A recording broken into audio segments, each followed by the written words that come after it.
Great and good day to everyone. I would like to greet all of you in the precious name of our Savior and Lord Jesus Christ, the Son, coming King. And let me greet also the brethren who are with the global ministers in churches under the Philippines General Council of the Assemblies of God Incorporated. I hope that by this time we are all learning several important things as we are in this crisis brought by the COVID-19 pandemic. This morning, I would like to share from the book of Psalms, chapter 46. I am sure many of you have already read this beautiful psalm, but let me just remind you of the important principles from this portion of the scriptures. I would like you to please read the whole chapter in your own homes because I will just speak few verses for my sharing today. This chapter answers the question why the psalmist put his confidence in God during the time he faced his troubles. Apay at salmista, inkabilna ti panagtalek na iti Dios, iti tiempo sumangsango, iti pakarikutan. This chapter was written when the writer was in great trouble or crisis in his life. This psalm is also called the Psalm of Holy Confidence or a Song of Confidence. The psalmist realized that the secret of confidence is the consciousness of his nearness to God, his Maker. He needs to put his confidence to God in times of his troubles. We believers in Christ are not exempted with the troubles in this life. This time we are facing the attacks of COVID-19. But even after COVID-19, we will still be visited by other forms of troubles. For troubles are part of our life here on earth. The person who do not have troubles are the ones who are now in the cemetery, the dead people. For as long as we are alive, we will surely face troubles. The question is, how do we face our troubles victoriously? In this crisis that we are facing, we are given guidelines in how we can help ourselves to take care of our physical health.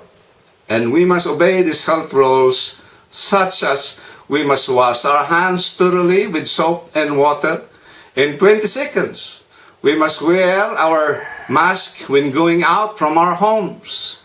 We must observe cough etiquette. We must use hand sanitizer and alcohol. We must observe social distancing of about 2 meters. We must be observant of the symptoms such as dry cough, fever, and hard breathing.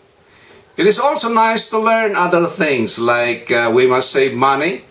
So when we are in crisis, we have something to spend. Many people never learn this lesson. Some realize it when they are already in crisis. But how about the spiritual things which are more important? Have we learned something out of this crisis? Are we now closer to the Lord God? How about our faith? Is it stronger now? I like the statement of our president last Monday when he said, "This crisis made me more humble." That is why he was able to make an apology to some people he hurt. This Psalm 46 gives us the reason why we must put our confidence in God as exemplified by the psalmist who wrote it. Ti Salmo 46, ited na kada tayo, dagiti rason, no apay amasapol. Ngagtalag tayo ti Dios, kas inpakita ti salmista anang isurat. Let us learn these biblical principles and apply it into our lives as we face our troubles here on earth. First, the psalmist put his confidence in God because he realized that God is the source of his protection.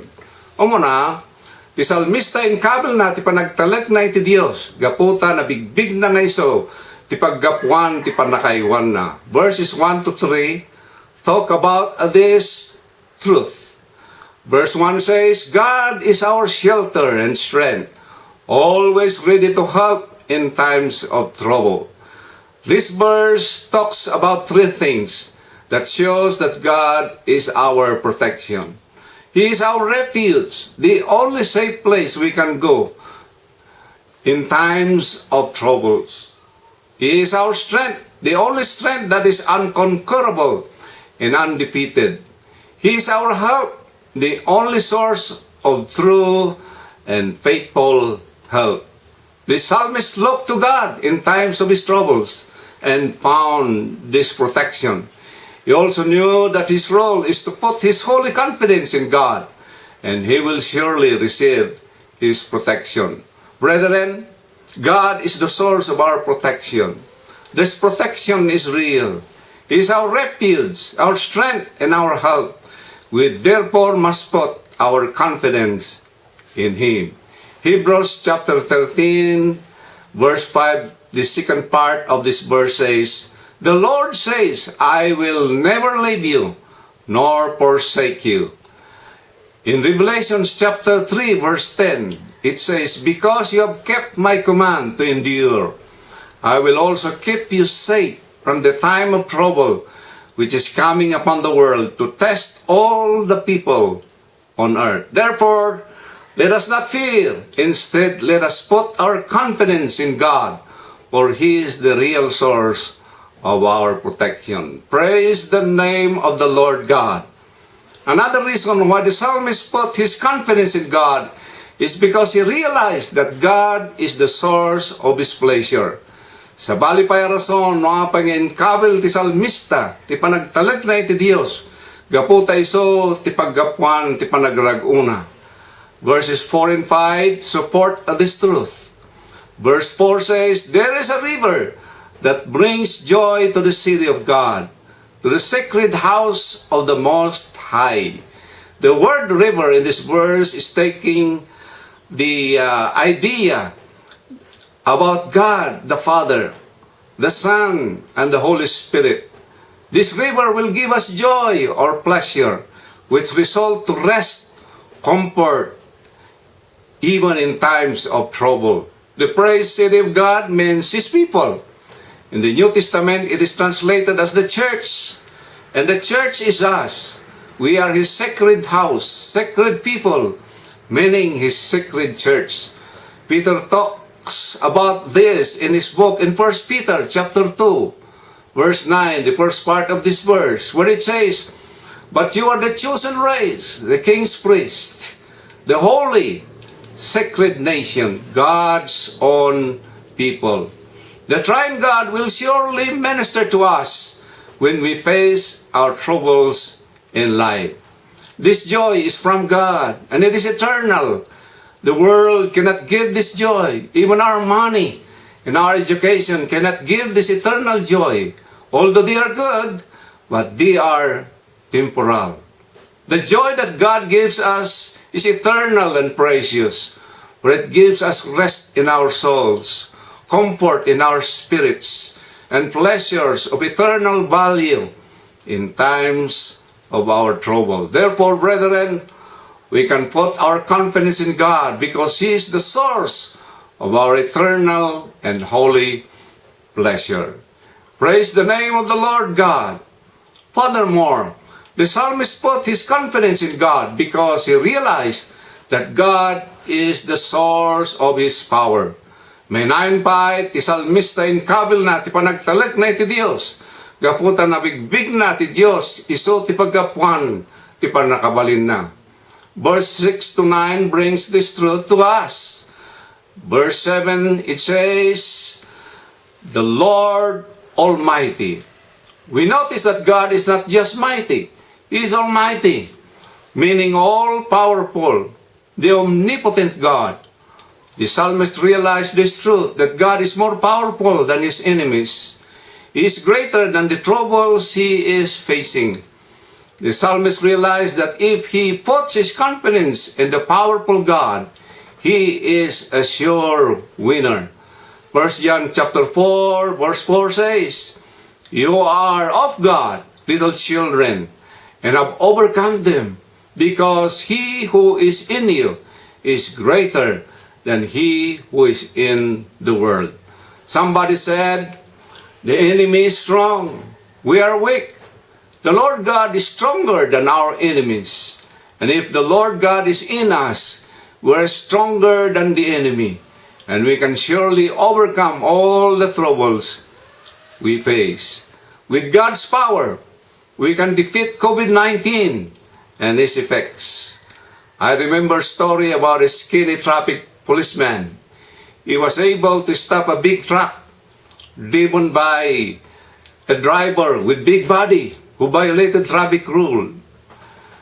Where was his power comes from? It is not from his skinny body, but it comes from his badge given by the government. He used the authority given by the government to stop the erring driver.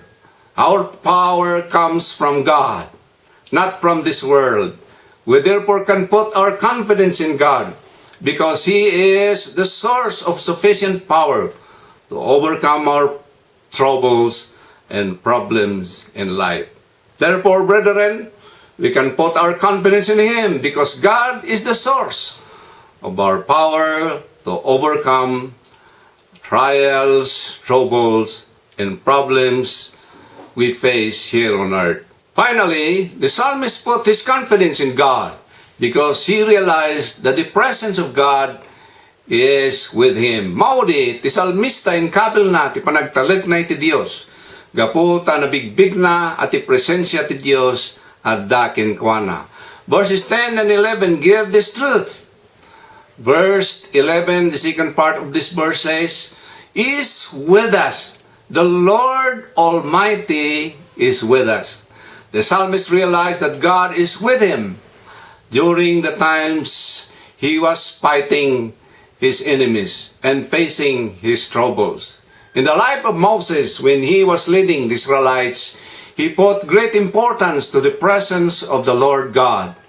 Exodus chapter 33 verse 15 says, Moses told God, if your presence does not go with us, do not bring us up from here. Moses realized that only when the presence of God, there is victory and true success. The psalmist realized this also. Not only in the presence of God, there is victory against the enemies and the troubles in life. Brethren, only in the presence of the Lord God, there is true victory and true success in life. The success that the world gives is just temporary. And oftentimes, many people regret it because many times the wealth they accumulated is not from good source. The best place we can go when we are in trouble is in the presence of the Lord God. Therefore, brethren, we can put our confidence in God because He is with us. His presence is with us, giving us true victory and success in our lives. Praise the name of the Lord. The psalmist realized the purpose of God in all these things. This is for God to minister to us during the time of our troubles, and we are expected to put our full confidence in Him. Jeremiah chapter 29, verses 11 and 12 say, God said, I alone know the plans I have for you, plans to bring you prosperity and not disaster, plans to bring about the future you hope for. Then you will come to me, and I will answer you. The main purpose for these things is for God to be exalted among nations and all the earth, as stated in verse 10, where it says, we must always realize that God is to be exalted and to be magnified. Therefore, in our lives, we must always realize that God is worthy to be exalted, and we will do this always in our lives and in our service to Him. Therefore, brethren, we have the confidence to face our troubles because God is the source of our protection, pleasure, power, and His presence is with us. Praise the name of the Lord. Ngarod, kakabsat, adaan tayo, iti panagtalag, iti Dios. Gapu tayo so, ti pagapuan, ti panakaiwan tayo. Panagragu tayo, panakabalin tayo, kanada ti presensya na kada tayo, madaydayaw ti Dios Apo. Let us bow down our heads and pray. Our Father in heaven, we worship you because of who you are. You are the Almighty Yahweh, who is able to minister to us together with the Son and the Holy Spirit in times of our troubles. You are our true source of protection, pleasure, and power, and your presence is with us. Help us to realize these things always and share this truth to other people who are in distress, discouraged, depressed, and full of anxiety. We pray for those who are greatly affected by this COVID-19. Comfort them, supply their needs, and minister to them through the power of the Holy Spirit. We pray for those who are working so hard for the eradication of this deadly virus. Give them wisdom and patience. We put our full confidence in you, O Lord, for the answers of our prayers. We seal this prayer in the precious name of our Savior, Lord and friend, Jesus. Amen. We can also put into application the lesson we learned today, that God is our help in times of needs, by helping those who are in need, to our brethren in the Lord who needs things that will help them to live on this earth, and also other people who are in great need. Whatever we can do to help the needy is our investment in heaven. Let us share what we can for the glory of the Lord, and I believe that God will surely bless us. Since today is Mother's Day, I would like to greet all the mothers out there, all the mothers of the Highland Metropolitan Assembly of God Church Incorporated, the mothers of the global ministers and churches worldwide, and especially to my mother, who is now 88 years old. Her secret of long life is reading the Bible and praying always. Our prayers for you, our beloved mothers, is that you will be firm in your faith in God. You will be faithful in your service to Him, and be fruitful in whatever you do. May you experience more of God's abundant blessings in your life. Let us listen to this next song, and I hope this will encourage you more to put your full confidence in God. Let us not forget that we are sheltered in the arms of the living God in times of our troubles, sheltered in the time of storm. The Lord bless you more and keep you safe always. Good day to one and all.